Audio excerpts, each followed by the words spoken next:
검찰이 오늘 오전 이은혜와 조현수에 대한 구속영장을 청구해 내일 오후 영장심사가 진행됩니다. 두 사람의 진술을 회피해 수사가 난항인 가운데 수사와 검거 과정을 두고 때 아닌 검수완박 논란이 벌어지기도 했습니다. 현장에 취재기자 나가 있습니다. 김혜린 기자. 네, 인천지방검찰청에 나와 있습니다. 네, 검찰이 오늘 오전 이은혜와 조현수에 대해서 구속영장을 청구했죠? 네, 검찰은 오늘 오전 10시 반쯤 계곡살인사건 피의자 이은혜와 조현수에 대한 구속영장을 청구했습니다. 그제는 12시 25분쯤 경기도 고양시 덕양구에 있는 신축 오피스텔에서 검거된 지 46시간여 만입니다. 영장에 적시된 혐의는 살인과 살인 미수, 그리고 보험사기 방지 특별법 위반 미수입니다. 내일 오후 3시 반 인천지방법원에서 구속영장 심사가 진행될 예정인데 저녁쯤이나 밤 늦게 구속 여부가 결정될 것으로 보입니다. 앞서 넉 달간 도피 생활을 이어가던 이은혜와 조현수는 공개 수배가 내려진 이후 지난 2일부터 3일까지 은신처를 벗어나 지인과 함께 경기도 외곽에 예약해둔 숙소로 향했다가 덜미가 잡힌 것으로 파악됐습니다.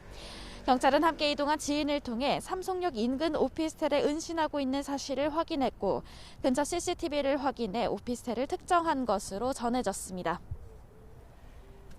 계곡 살인사건 조사 과정에서 검수완박과 관련된 논쟁도 불거지고 있다고요?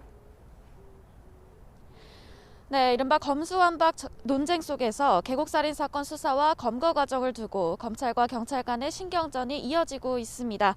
어제 인천지검은 이번 사건이 경찰의 재수사만으로도 살인 혐의를 입증할 수 있었다는 일부 언론 보도에 대해 반박했습니다. 경찰이 확보한 증거만으로는 사건을 재판까지 이끌고 가기 어려웠다는 게 검찰의 설명입니다. 또 검찰 전담 수사팀 수사 끝에 이 씨 등의 혐의 사실을 입증할 물증 등을 확보할 수 있었다고 덧붙였습니다.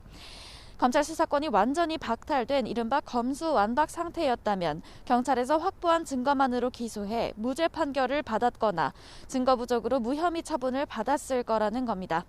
하지만 경찰 측은 유족 고발로 처음 재수사에 나서 살인 혐의를 적용한 건 일선 서부경찰서이고 공개 수배 17일 만에 두 사람을 추적해 검거한 주체도 경찰이라고 강조했습니다.